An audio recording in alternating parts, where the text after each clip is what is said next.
saya dimintai orang untuk membuka tongkat panjang perkiraan 1 meter, yaitu punya anaknya. Katanya tongkat itu dari gurunya. Dia membelinya sekitar 8 juta. Assalamualaikum warahmatullahi wabarakatuh. Bismillah, alhamdulillah. Barakallah sedulurku santri Jari Sahadat dan seluruh penggemar setia channel YouTube Jari Sahadat. Jadikan hari-hari kita, aktivitas kita selalu sadar kepada Allah, yaitu dengan zikrullah. Setiap gerak, setiap laku, setiap tingkah kita, setiap pola kita, supaya apa yang kita kerjakan, apa yang kita lakukan selalu mendapat ridho dari Allah dan selalu dijaga oleh malaikat-malaikat Allah, supaya tidak terjadi suatu hal-hal negatif yang datang kepada diri kita.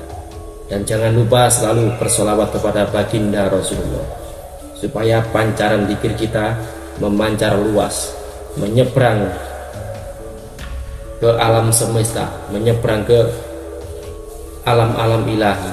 Baik saudaraku semuanya, kali ini saya akan membabarkan, karena semaraknya orang-orang yang tertipu oleh belajar ilmu spiritual atau mendatangi para dukun atau paranormal.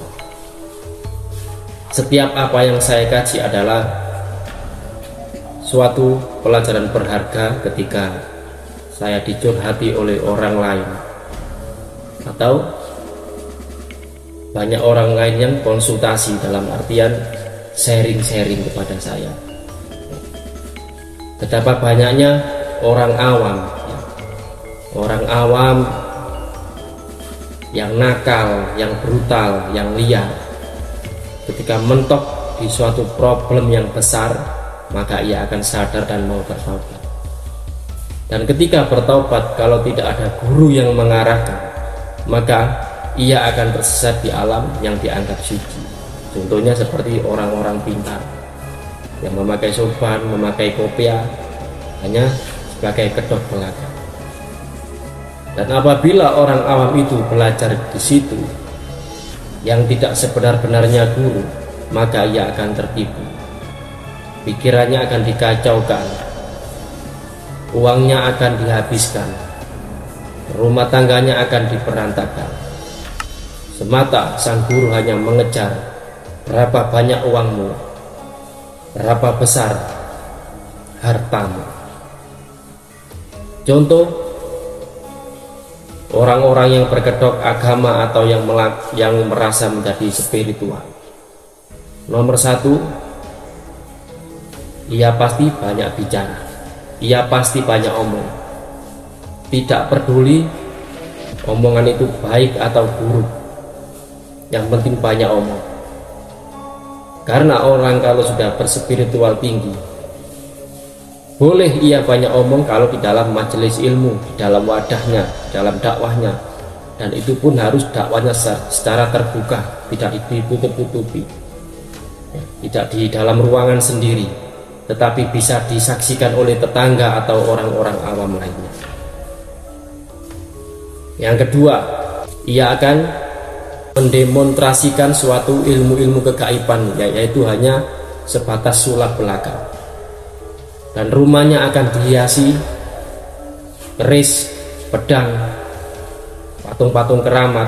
Intinya siapapun yang datang ke situ mentalnya akan ciut, dan disitulah si target akan mulai dilemahkan mentalnya dan jiwanya sehingga ia pasrah. Yang ketiga, ia akan mendatangi muridnya atau menelpon muridnya bahwasanya dirimu, keluargamu, yaitu dalam genggaman setan atau dalam incaran-incaran santet, sihir, telur dan guna-guna. Dan di situ sang murid mulai panik oleh ucapan gurunya.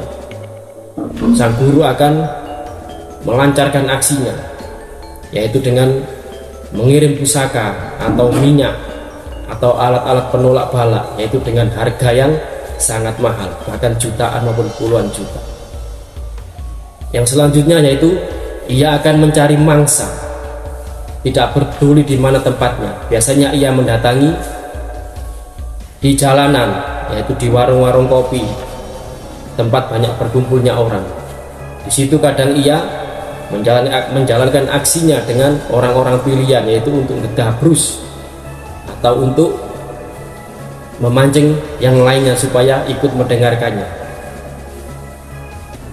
Tidak peduli, meskipun didengarkan oleh banyak orang, ia akan terus berbicara keras meskipun itu yang diucapkan seolah-olah baik, sehingga bisa mengundang aksi yang lainnya atau mengundang orang lainnya untuk ikut datang kepadanya.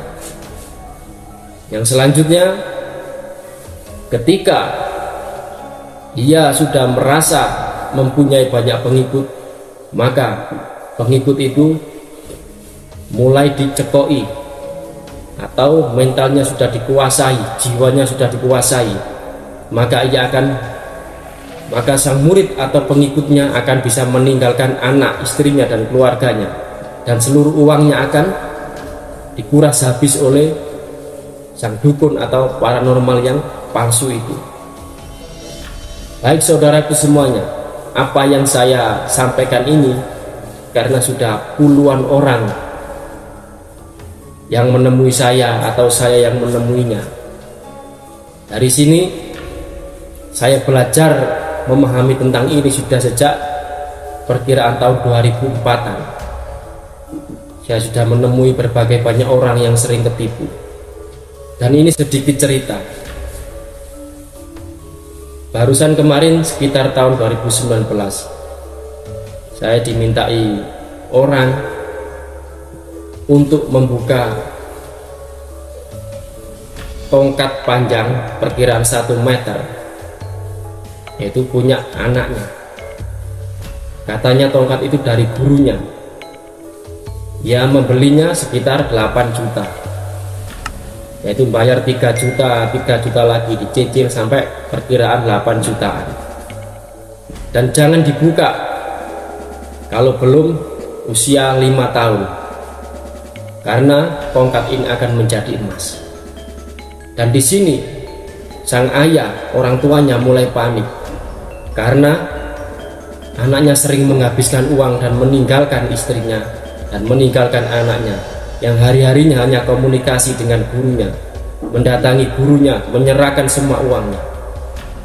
Dari situ sang ayah menghubungi saya untuk membuka apa sebenarnya isi tongkat itu. Dan akhirnya saya datangi.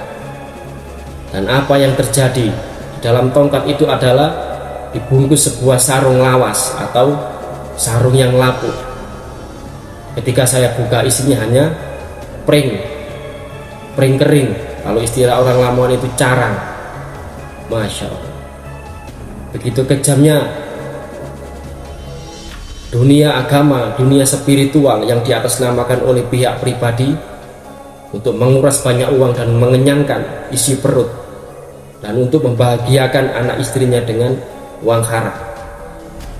Orang-orang seperti ini harus kita lawan dengan diri kita sendiri, yaitu kuatkan mental jiwa dengan tauhid la ilaha illallah Muhammadur Rasulullah. Selalu tanamkan kesadaran dalam diri kita. Pesan saya, jangan sampai otakmu dikuasai oleh orang lain. Kalau sampai otakmu dikuasai oleh orang lain, maka disitulah kesadaran kamu mulai hilang, sehingga kamu menurut.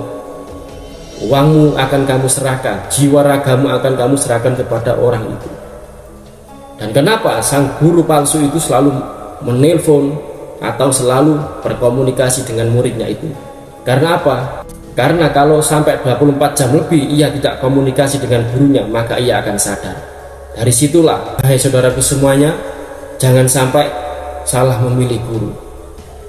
Kuncinya cuma satu, lihat saja. Kalau guru itu banyak omong, sering telepon, sering menghubungi sampean, dikit-dikit menghubungi sampean, saya pastikan itu adalah awal mula dari target selanjutnya untuk mencengkeram jiwa ragamu untuk dikuasainya. Mungkin cukup sekian, semoga menjadi pelajaran bagi kita semuanya. Selalu ingat, tanamkan dalam diri kita ketauhidan yang kuat, sehingga dirimu tidak mudah dirobohkan oleh setan, iblis dan bala tentaranya. Assalamualaikum warahmatullahi wabarakatuh.